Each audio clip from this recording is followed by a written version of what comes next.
is Zephaniah 3:14 to 15. We'll probably have just one more passage to study after this. And we've entitled this study, Rejoice with All Your Heart. And it's an interesting thing. The Lord, coming to the end of this brief book of 3 chapters, commanding his people, truly the remnant of his people, Israel, rejoice with all your heart. In light of the fact that this is perhaps the most densely and heavily laden book on the threat and promise of the day of the Lord. The day of the Lord. What does the day of the Lord mean in biblical language? Judgment Day. Yeah, the coming day of judgment. But the good news, the reason why the people of God, the remnant, the elect can rejoice, is because the day of the Lord is understood to be like 2 sides of a coin. Right? No one is going to escape judgment. At this point, we only have the southern kingdom left, the 2 tribes, Judah and Benjamin. So really properly, Judah, the southern kingdom. What happened to the northern kingdom, the 10 tribes in the north, properly called Israel, after the Civil War split? What happened to them? Destroyed by Assyria. Utterly obliterated. Judged. So we're around 622 BC to 612 BC is the time frame of this prophecy and this prophet, Zephaniah. It's about 100 years, roughly, since Samaria, the capital of Israel. And so the northern kingdom was obliterated violently over a period of years, a few years, by the Neo-Assyrian Empire. And about 50 years from the time that they finally either kind of scraped everybody out of the land, or they diluted them and mixed them with other conquered peoples, either there in the northern kingdom, in that territory, or they took them out and they mixed them with other people elsewhere. So at this point, we're about 50 years from them being totally obliterated, and 100 years from the fall of Samaria. And so God, though, has made it very clear with this consistent message of the coming day of the Lord, judgment is inevitable.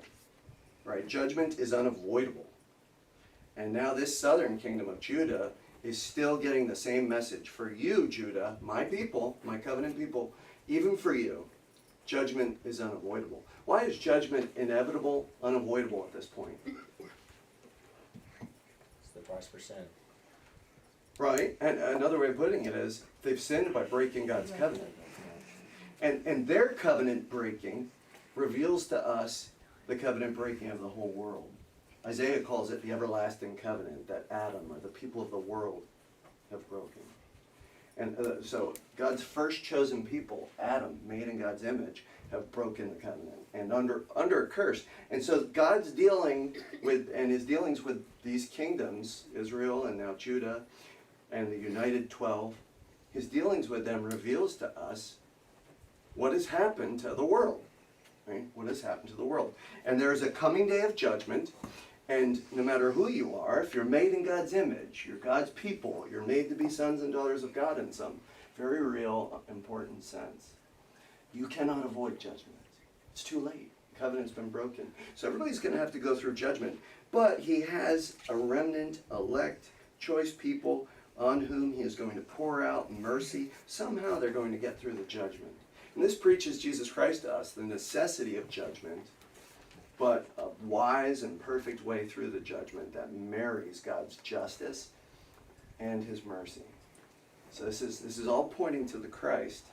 And that's why there's a promise there of mercy, but not in spite of judgment, not around judgment, not without judgment, but somehow there's going to be mercy and blessing as God's people pass through the teeth of judgment.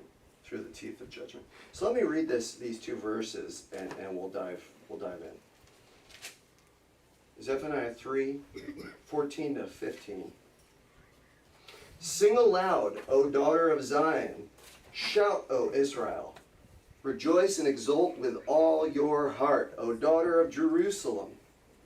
The Lord has taken away the judgments against you. He has cleared away your enemies. The King of Israel, the Lord, is in your midst. You shall never again fear evil. Lord, please bless this teaching of and meditation upon your word, that we might see you in the Lord Jesus Christ, that we might see you in the person and work of Jesus Christ, the glorious, heroic God-man, that we might come to love you who loves us first, and that you might be glorified by lives of ever-increasing, grace-driven, grateful, worshipful obedience. In your name, amen. Amen. So, it was just before the 1982 Major League Baseball season. I've been actually hearing about the Oakland A's recently because they're the last Major League team in the Oakland area. Kind of sadly, a big populated area across the bridge from San Francisco. Very historic in sports, certainly. The last Major League team to leave, the Warriors left, the Raiders left. Everybody leaves for financial reasons. So I've been thinking about the A's, hearing about the A's, and it reminded me when I was reading this passage of Ricky Henderson and a very famous, kind of funny story. It was just before the 1982 season. I vaguely remember that. Some of you, that sounds like very ancient history. It may as well be like the chariot battles in the time of Mark Antony. But I remember vaguely these A's. It was just before this season. He was the stolen base king. He was this guy who stole 100 plus bases. Really impressive. I loved Ricky Henderson when he came to my New York Yankees.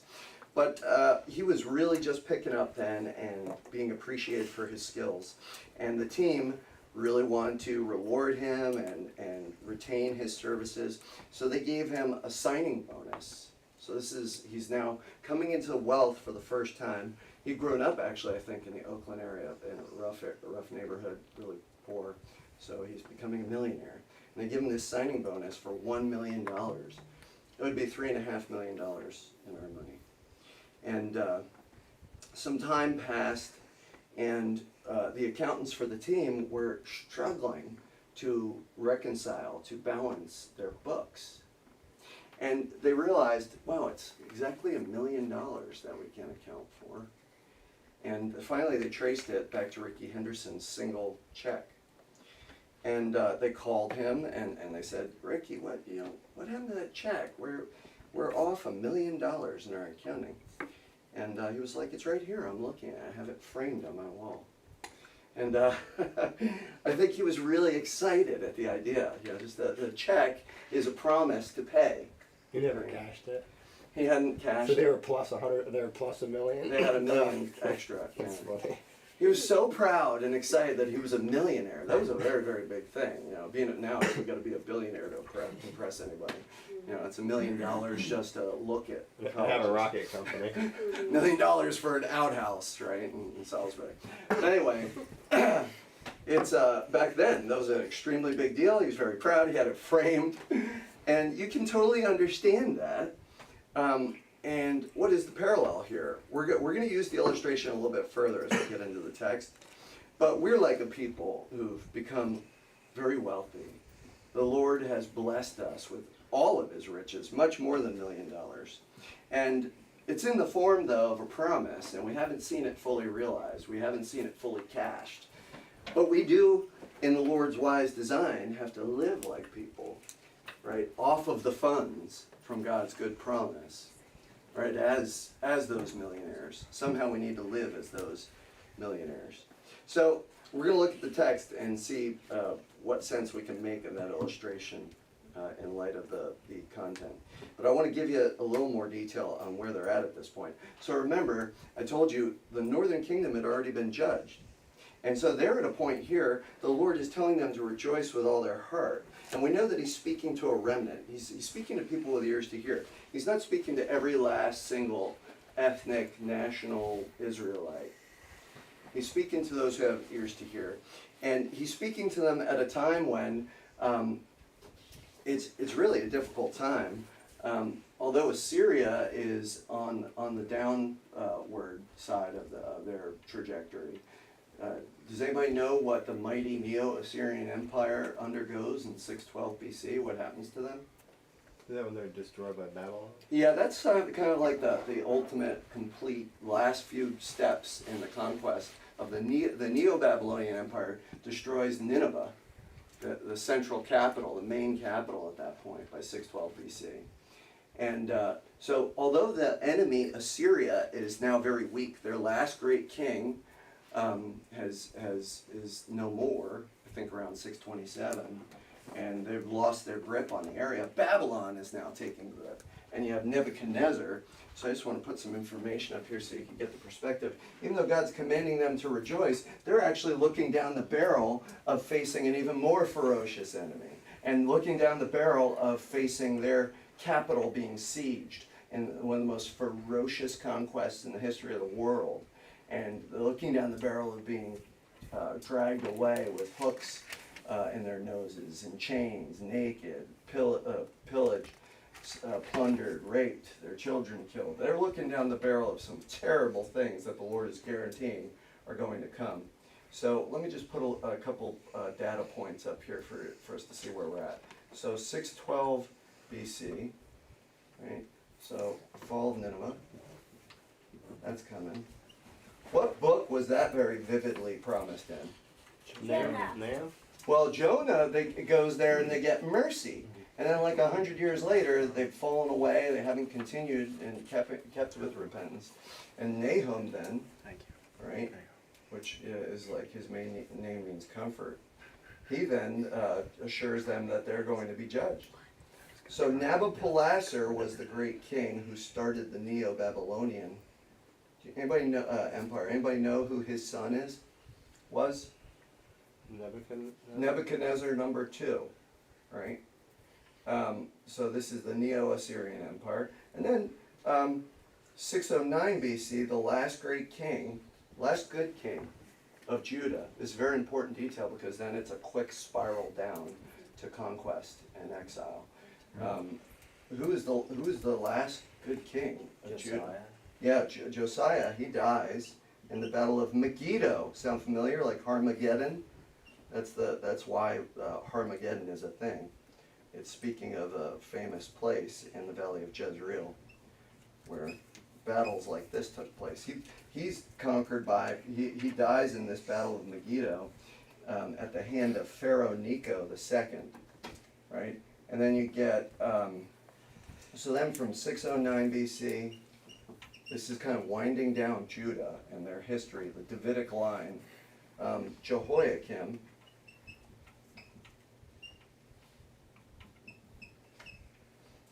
so Jehoiakim from 609 to 598 is king. And then 605, very famous. This story never changes, so these are worth memorizing. 605, Nebuchadnezzar defeats Egypt. Nebuchadnezzar II defeats Necho, who killed Josiah. I'll spell it Neco, of Egypt. Right? So this is not looking like a real promising time. There's a lot of volatility. Where are they located relative to the nations? What's so significant about the location of Judah? Does anybody remember? They're right in the middle, like the main crossroads between Egypt and the east, basically, right? Right, they're located like a land bridge, essentially between three massive, continents, and the major empires of that time are pinching around them. Right, you have Assyria to the north, and you have Babylon, then Persia's going to arise in the east along with Babylon. In the south you have Egypt, and then to their west they have the Mediterranean Sea. Greeks are going to fly in from there eventually. The Romans are going to come in. Basically it's connected. It's a land bridge. Europe, Asia, and Africa. Africa, exactly. Europe, Asia, and Africa. Do you think that's an accident? It's no ultimate accident. Or is that, no, perfectly said, sounds familiar. No ultimate accidents. The Lord in His perfect wisdom did this. So 605 is also first deportation to Babylon. Do you know which prophet went in that deportation? Ezekiel? Daniel went in that one. Yep, and then you get 597. You get the second deportation, and you said it. So you got Daniel in the first one, then you got Ezekiel. We'll say Daniel. When was Jeremiah's prophecy time So period, roughly? he's like time during Josiah, so around the 622 down through the fall of Jerusalem, 586, and then he's taken hostage by some fools who didn't want to listen to the Lord, descendants of David, to Egypt, which is like reversing the Exodus. That also is not random. It's God's wise providence to preach to us who have ears to hear. So yeah, you have the second deportation in 597, and Jeconiah, the son of Jehoiakim and the grandson of Josiah, right? So he is, Jeconiah is listed in Jesus' genealogy in Matthew 1. You might remember that, right? So he's king until in 597, Zedekiah becomes king, and he's going to be the last king. Zedekiah, I'll put him up there. 598, 597-ish to 586. And what happens in 586 BC? The fall of the temple. Yeah, we'll say fall of Jerusalem, the temple, and Judea. Right? This is the one who gets his eyes gouged out after they kill Nebuchadnezzar kills his sons to end the Davidic line, ostensibly. And then he's put in jail with his eyes gouged out, with this memory of his sons being murdered, burnt on his brain. So that's where we are in context. But God's saying, rejoice with all your heart, even though this is what's up ahead. And they can feel this is up ahead because he's been assuring them that you're going to be judged. But Zephaniah, as so often is the case, the name has prophetic value, just like Micah, who's like our God. Remember, hidden by Yahweh. You're going to go through judgment.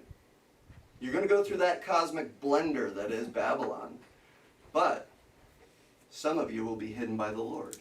And the returned remnant in the future, remember, 539 BC, I didn't put it up. In 539 BC, according to the prophecy that's in Isaiah, God uses Cyrus, his shepherd, his anointed, right, to return a remnant of Judah back to the land.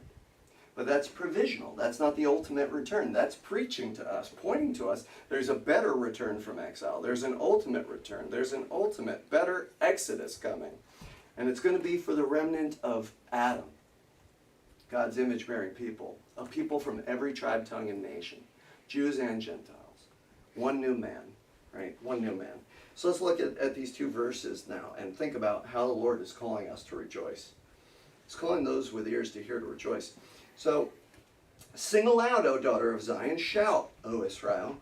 Rejoice and exult with all your heart, O daughter of Jerusalem. Well, he gives the basis. Which verse do we see the basis for this command to rejoice? Where do we see the basis in these two verses? Which verse? 15. 15 is loaded, dripping, overflowing with the basis for this command. God doesn't just make the command out of thin air, but he tells them what the basis will be. So the basis of such rejoicing, their judgments will be removed. So, Big thing, small thing, Huge thing.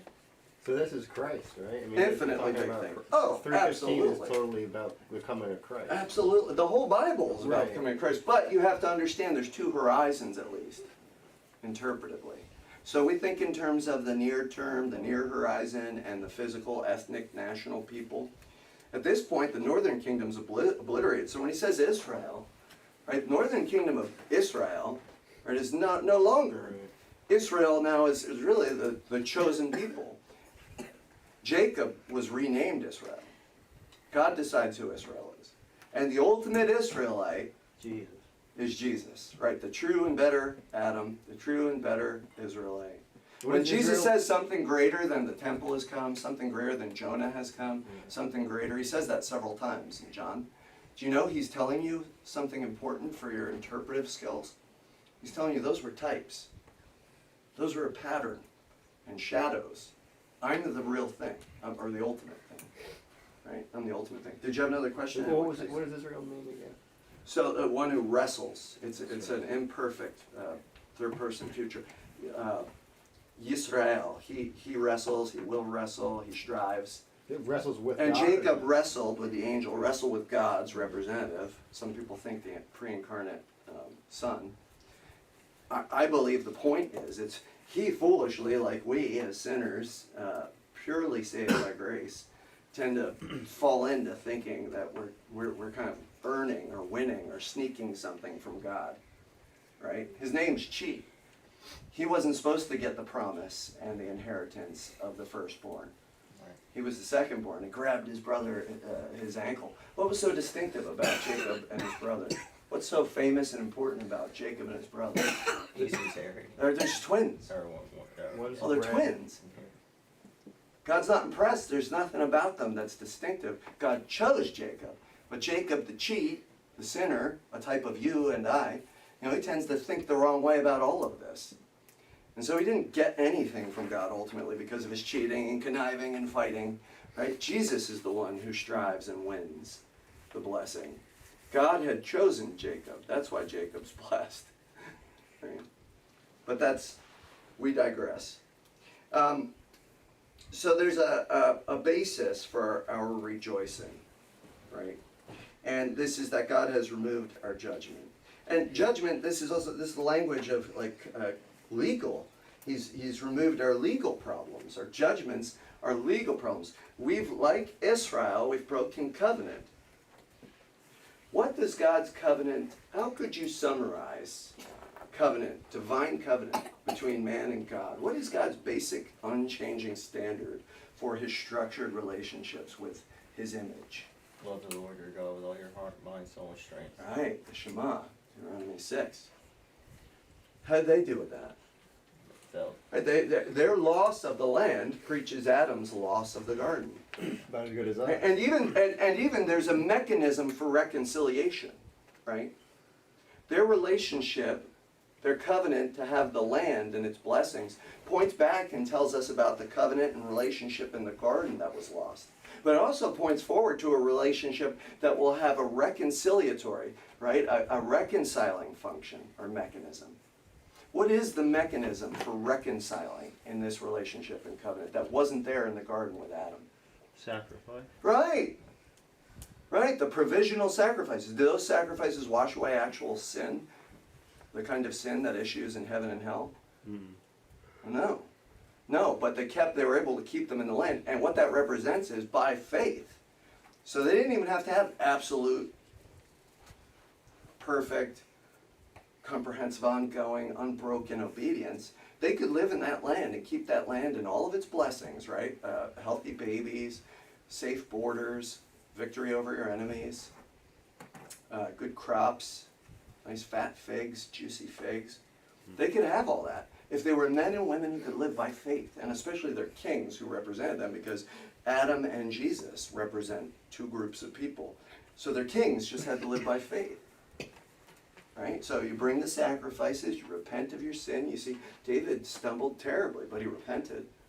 And there are consequences for sin, but he repented. They couldn't even live by faith.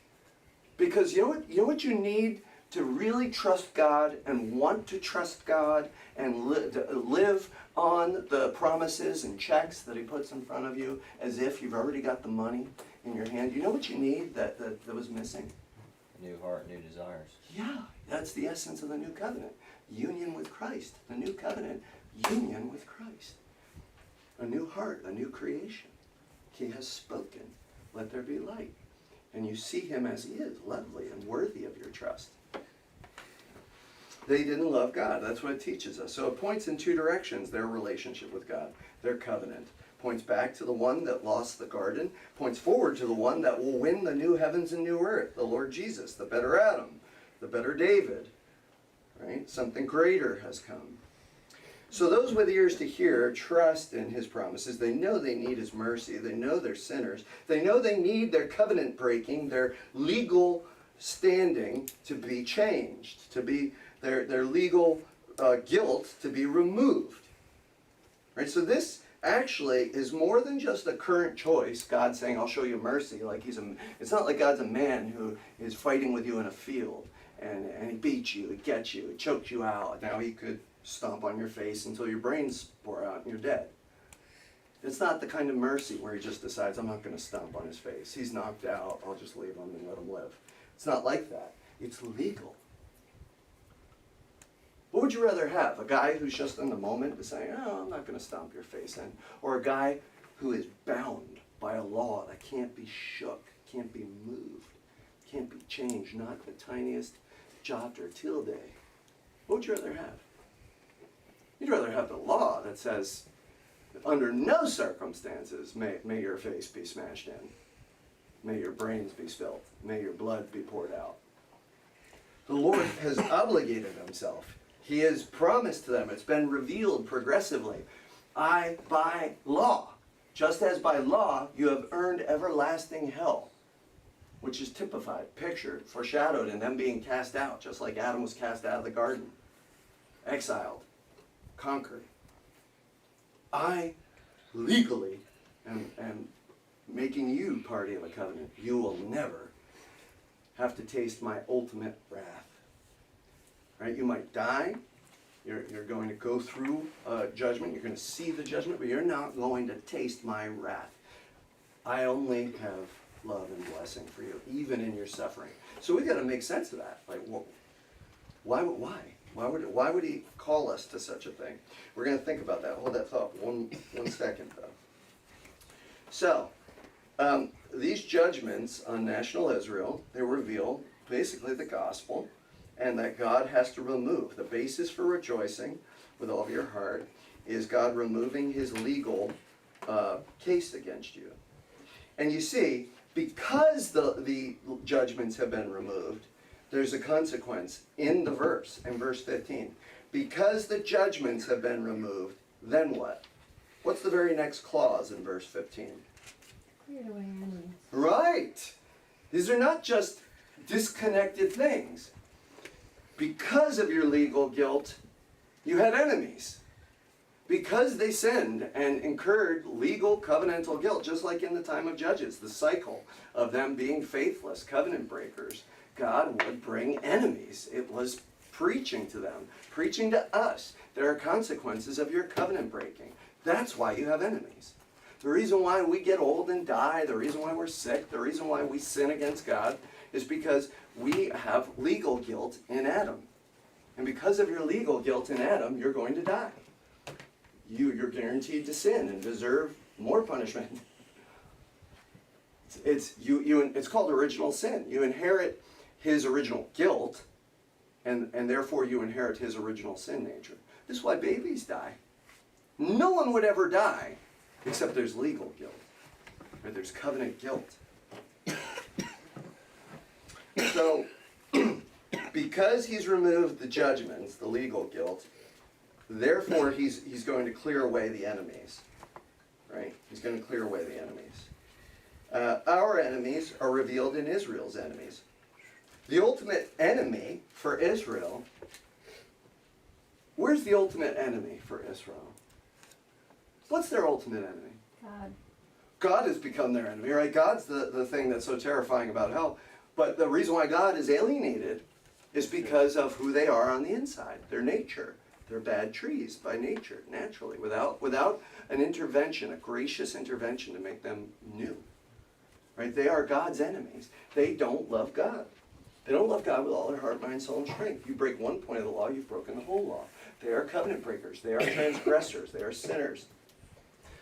And this is Enemies of God. This is a great verse right here. This is Jesus talking to the Jews who are supposed to know God. It says, you are of your father the devil, and the lusts of your father you will do.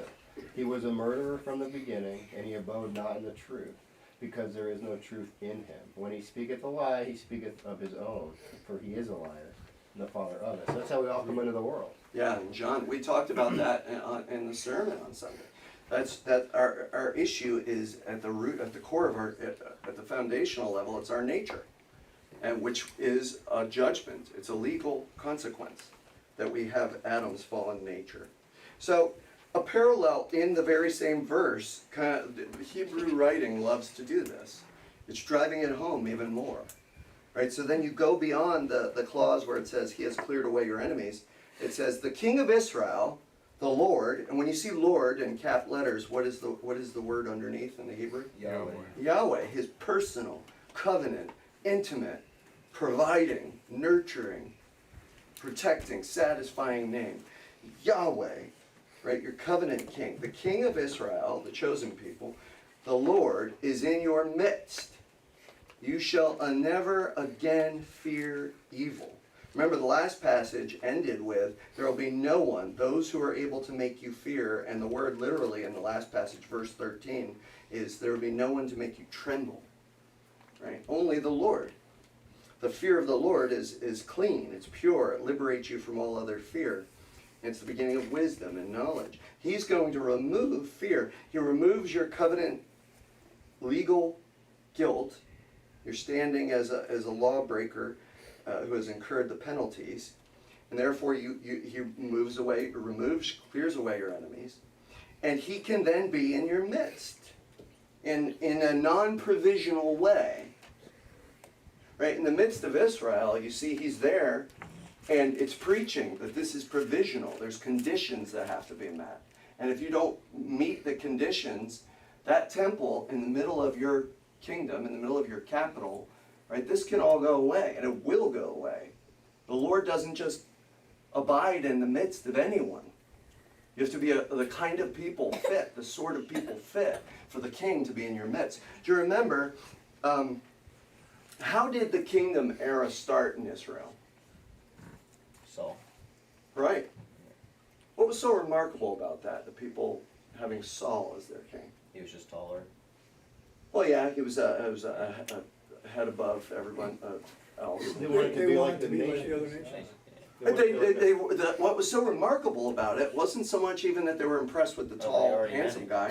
It's that they were rejecting Yahweh as They their already king. had a king. And there was nothing inherently wrong with having a king. Deuteronomy had provisions for a king. The king was to write out the covenant, right, the Torah, Deuteronomy, and it was to meditate on it day and night, like the blessed man of Psalm 1 and the king of Psalm 2. Right? He was to love God with all of his heart, mind, soul, and strength. Did Saul do that? No, Saul is exactly the type, right, of the fallen kind of Adam. David comes along, he's a type and picture of the better Adam. But he's not the real thing, because he has his own sin to atone for. Jesus has only our sin to atone for. Right? He loves God. But the real remarkable thing when the monarchy gets started is that they're not just picking Saul, they're picking Saul because they need somebody to reject Yahweh. They don't want Yahweh to be their king. They want a king like the nations. They don't believe in his protection and provision because it's not on their terms and timing. So they reject it. They don't interpret his provision and protection as provision and protection because it's not on their terms and timing. So they would rather have a king that'll give them what they want when they want it, they think. And that's what God told Samuel too. He said, they're not rejecting you, they're rejecting me. Well, Samuel tore his clothes, yeah, in sadness, and because he was upset of the situation. Yeah, and so God tore away the kingdom like he did from Adam. He tore away the kingdom. So you see, God, the Yahweh is going to be in their midst, and to be in our midst, you need to be the kind of people that are fit to be in his midst. And also, a parallel there as well. So he takes away your judgment, the king's in your midst. He's restoring himself as king over his people, and intimately in their midst, truly in their midst. And there will be no more fear, because there's no more legal guilt. And they'll be purified, holy, righteous, and then fit to be in his midst. And if the Lord is in your midst in a non-provisional, everlasting, unshakable way, what is there to fear? Right, nothing but the Lord. And only the Lord is Father. And that's a pure and sanctifying fear. Right? It's the beginning of wisdom and knowledge. This is all preaching, essentially, Emmanuel. Isaiah 7 to chapter 12. The promise of God with us. Emmanuel is Hebrew.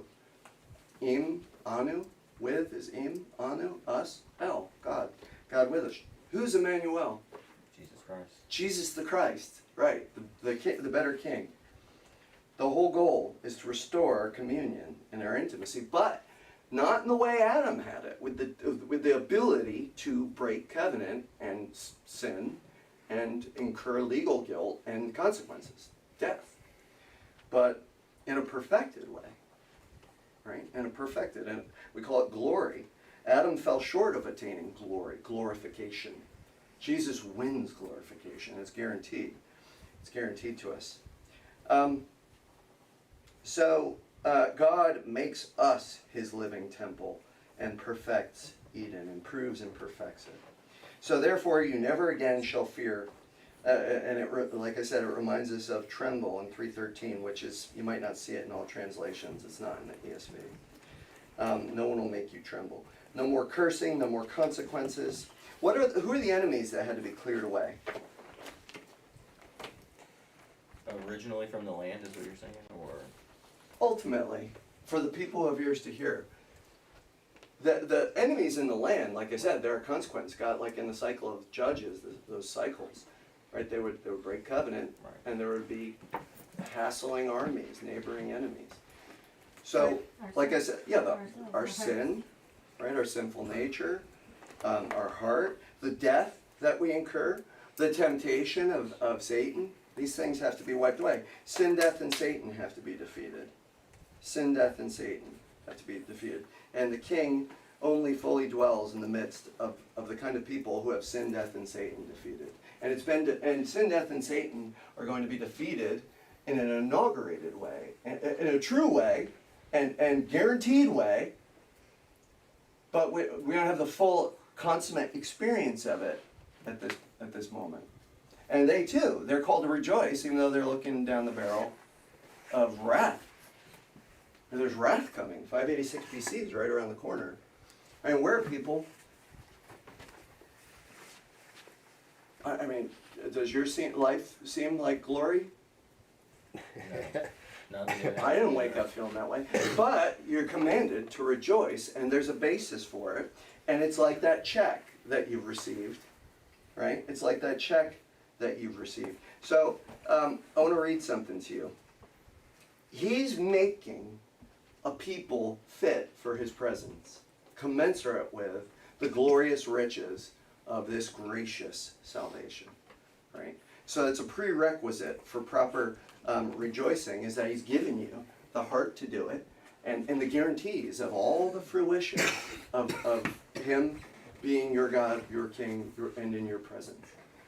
Let me read Isaiah 66. This is the end of the big book of Isaiah. Thus says the Lord, heaven is my throne, earth is my footstool. Notice in the temple, what was the footstool of God? Mercy seat. The mercy seat, where the atonement was made. It connected heaven and earth. That temple was picturing the reunion of heaven and earth. Earth is my footstool. What is the house that you would build for me? What's he talking about? The house you would build for me. The temple. Right? And he's talking about David, the Davidic covenant. And he told David in 2 Samuel 7, when he promised him, he said, no, you don't have to build me a house. Yeah. I'm going to build a house for you, a legacy, a lineage, and I'm going to give you a king who lasts forever, right? The everlasting king, the eternal king. And he's going to have to walk before me and be faithful. It's all preaching Jesus Christ. So this is echoing back to 2 Samuel 7 and the Davidic covenant for God to make a house, and the house is going to be a living people, a living temple, right? We see that everywhere in the New Testament. We're the house, and Jesus is the king, the Davidic king. So he says this, what house that you would build for me, and what is the place of my rest? Important theme, Hebrews throughout Scripture. All these things, right, Sabbath rest, all these things my hand has made. And so all these things came to be, declares the Lord. But this is the one to whom I will look. So he doesn't need something from you, but he's making something in you. Who's he going to look to? He who is humble and contrite in spirit and trembles at my word. His word is reality, is authority. It's the ultimate check or promise, and it has the weight of all the funding in the universe and beyond. Infinite value and power and majesty and authority. And in it, he makes you new, 2 Corinthians 4, when he speaks like at Genesis 1, 2, let there be light in your heart, you're born again.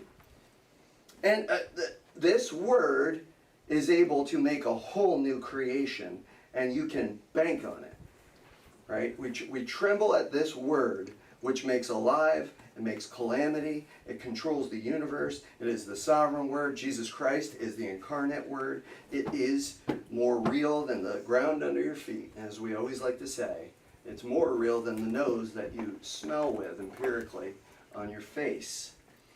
Right? And Peter said that it's a more sure witness than even seeing the transfiguration for yourself, right, in person, with your eyes, and hearing with your ears. Right? We have this word. So the kind of people who tremble at his word, notice in the last passage he talked about how he's going to make a pure people. And how did he describe making a pure people, making a new people in the prior passage? Do you remember? How did he describe it? What was like the basic characteristics? They take refuge in his name, so all that he is, his character, his promises, right? But he's going to remove all of the haughty, you proudly exultant ones. He's going to remove from their midst. And we told you last week that the verb used to say that he's going to leave a certain people in the midst who are humble and lowly.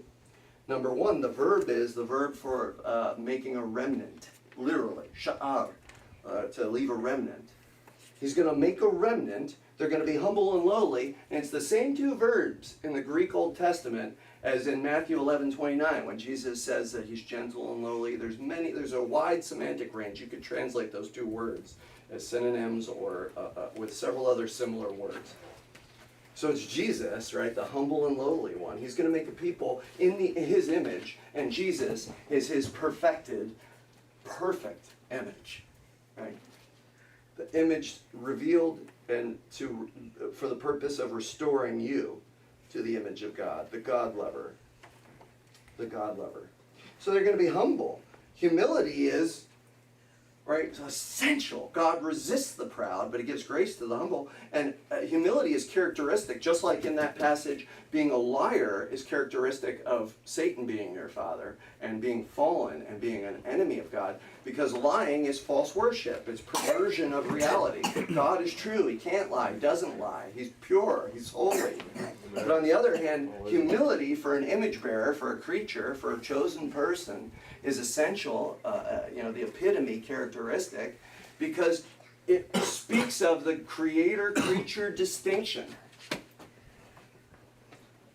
If you get the creator-creature distinction wrong, right, you misunderstand the infinite gap between creator, transcendent, creature, finite, creator, utterly self-sufficient and independent, creature, utterly dependent. Utterly dependent. You get that distinction wrong, you've wrongly understood the scriptures, and you don't see the glorious God as you should. You have a figment of your imagination that you're adoring and serving. And in fact, if you get that distinction between creator and creature wrong, you've misunderstood reality. All of created reality. So humility, right, to start with God as your first thought, your first assumption, right, my foundational principle, this God, his word. And I tremble at that word because that's the basis. That's how he's revealed himself, and that's how I will know him and love him, and that's how I'll know the promises that I can rely on. So the ultimate basis here for us rejoicing, right, let's think of, we get a check, and we'll close here. We get a check, like we're getting the signing bonus, or we're getting a big check in the mail. In our money, it would be $3.5 million, right? Can you imagine what happens if you get that in the mail? What's the first thing you probably think if you get a letter in the mail? Oh, $3.5 million. What would you think? What's the first thing you typically think? Scam. Yeah, like marketing gimmick. Like you're probably tearing it up before you've even really looked closely at it. And I know I am. You get stuff like that all the time. I mean, we even hand out tracts that say, like, we've won $1 billion. Oh, yeah, Jesus. You know, people usually just think, oh, that's a scam or a tract or, you know, what is this nonsense? But then, if you have a hint that it might be real, like this is a real promise, whoa, right? That would be pretty exciting. What are the kind of things you look for? What do you start thinking next? This could be real. What do you look at? If you've ever worked in retail or somewhere where they take checks and they can't afford, like a little mom and pop shop, they can't afford to get robbed.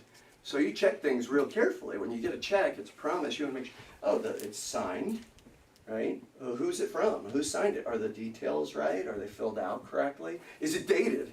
You know, oh, you took it and it wasn't dated? You get fired from your job if you do stuff like that. There's no date on it. You know, you didn't sign it. How much of this is the government going to take away? Right, exactly. Half of that's gone. Exactly. This is a check the government can't touch. At least not in real Christianity. The government doesn't touch it. That's a different religion. Right? So, are the funds there? Who is it that's made out this check? Are the funds available? Is this person able, you know, if you get a check from me for $3.5 million, you're going to be like, okay, is it April Fool's Day? You know, is Pastor Chris messing with me? This is silly. But if you read Elon Musk on there, you're like, do I know Elon Musk? Like, this could be possible, I guess. You know? Wow. So, you know, God's nature. Right? The basis for him telling you, for you rejoicing, even in the midst of suffering and adversity, and you don't see the full consummate form of the kingdom. You don't see the full consummate form of his intimate dwelling in your midst. Right? It's not exactly like the new heavens and new earth yet, where there's no more death, absolutely no more sin. There's absolute, unmitigated, uninterrupted, unblemished, unadulterated enjoyment of him.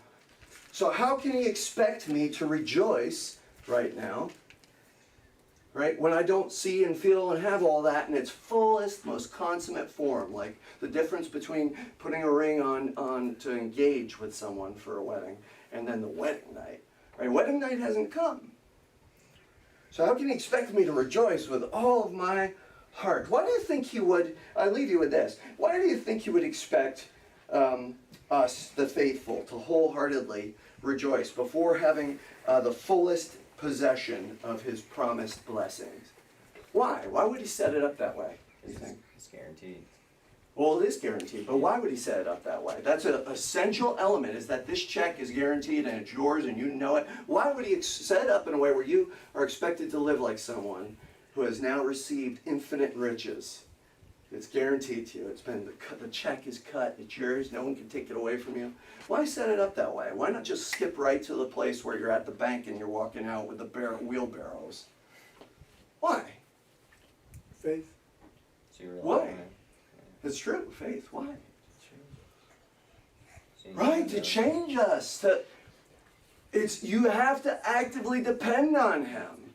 And he gets glory because as being your father, you know you're growing in understanding his character and his nature. Number one, he never had a beginning. Does he have an end? No. Right. Is there a limit to his power? No. How about his knowledge? Is it deficient? No. Are there times where he stumbles and he could have been a little more wise? Never. No. This is the theater where you get to believe and then act out of it and experience for yourself that he is your blessing. And he is able and guaranteeing his check because of his nature. He's the transcendent, sovereign, absolute God who is working all things together for your ultimate good. And he wants you to learn during this age what your good is. Your good is in ultimately your physical health. In the new heavens and new earth, you'll have a body that'll be glorified, no one could hurt it, and it'll never die, it won't get old, it'll be perfect. In new heavens and new earth, you'll never wonder whether you're going to have your next meal. Everything will be in place, your circumstances, your wealth, your body, the relationships. There'll be no adversity in that way, no sin, no suffering, no tears. But now there are. And he's getting you to see and learn that it's not your circumstances, it's not your bank account, it's not your relationships that's the blessing. Even when you have them in the perfected form, he's going to want you to arrive at that point. When you step over that threshold to the consummate form of this promise cashed, he wants you to know, you, Lord, were always my treasure. You were the thing that I needed. You're the thing I wanted. You're the satisfaction in the heart. And that's what Adam was missing. He didn't get it. And Israel didn't get it. That's why they grumbled in the wilderness. They were always looking to get somewhere else and have something different. He's telling them, you could be in the desert. You've me. All lovely, all satisfying God. That's why he gives you the check now. So he can make you a proper heir who's happy in him. And then when you have the vehicle for enjoying him of every rich form of riches you could imagine, you'll be responsible with it. You'll say, wow, yeah, these are great tools to build a world out of love and gratitude and joy because he is worthy.